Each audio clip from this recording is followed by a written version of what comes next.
Hey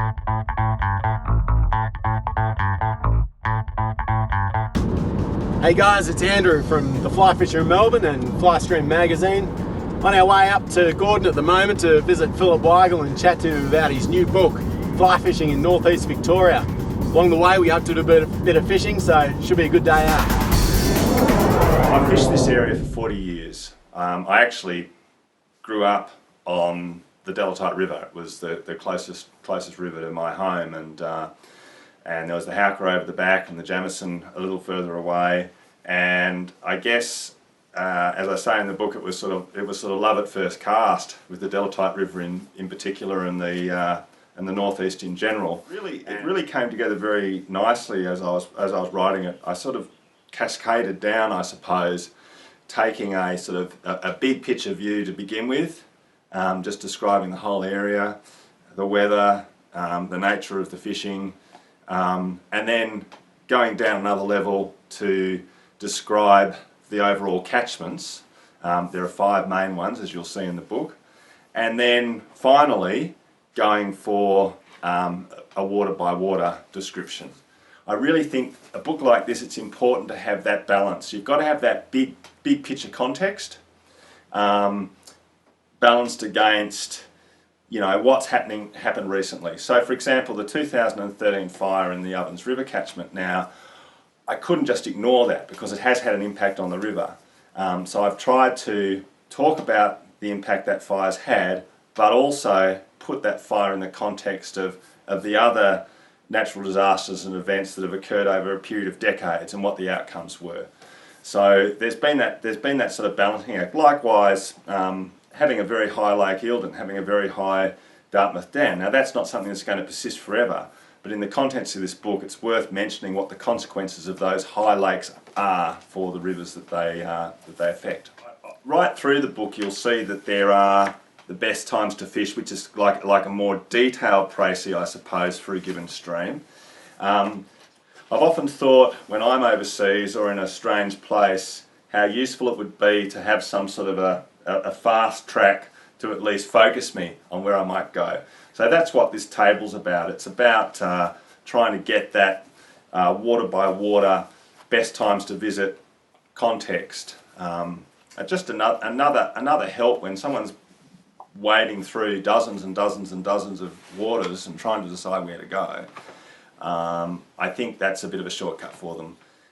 Every water has a reliability rating. Now, it's really important to recognise that reliability rating is not about necessarily how easy or difficult the fishing is, but what it is about is how consistent the fishing is, I suppose.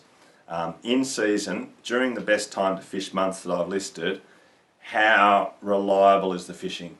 And I think that's a really important consideration, because as I was putting the book together I became aware that, look, over decades there are rivers that just keep on doing what you expect them to do, and there are rivers and lakes that fluctuate enormously in that respect.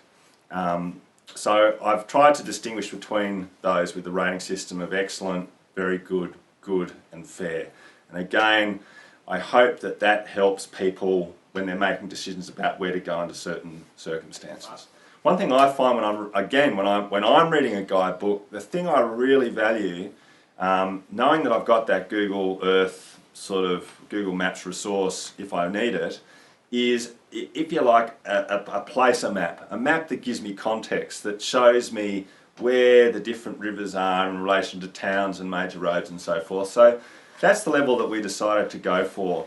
For each of the major river systems, we've gone for a map that I hope is just the right amount of detail. Something that gives you a bit of context for where you are, where the different rivers are in relation to each other, but doesn't blind you with information, doesn't just present as a map that you need to pore over to work out where you are, where you should be going, how far away River Y is from River X, where the main roads are and so forth. So that's what we've tried to do with these maps, is strike that balance between sort of more than a mud map, I guess, but less than a pool by pool Google Earth, Google Maps, Satellite Earth type situation.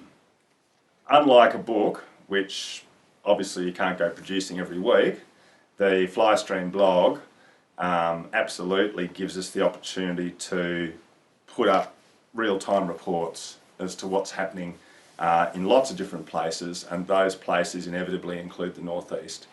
In season you can expect to get several reports as the season progresses as to what the here and now fishing is on some of those rivers. So that's easily accessible at flystream.com. I love this area. It really is just a delight to be able to spend some time in the northeast. It's very pretty. It's very scenic. I mean, you know, you can see for yourself. Just the landscapes are remarkable, quite aside from the actual fishing. And I kind of wanted to capture that element. I didn't want it to just be an instruction manual. I wanted the book to, if you like, inspire people to visit and to capture that atmosphere. I wanted it to be a book that you can sort of flick through on the bedside table, not just a book that sits in the glove box and you pull out to look for instructions, because I think that's equally important, is that this is a really beautiful area that deserves to be fished and enjoyed and deserves to be looked after too.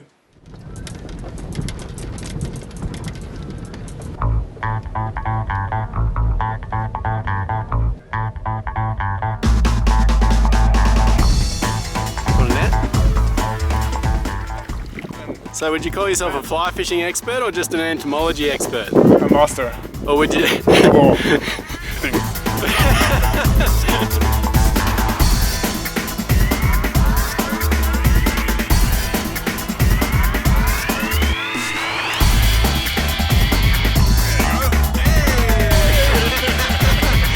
Well done.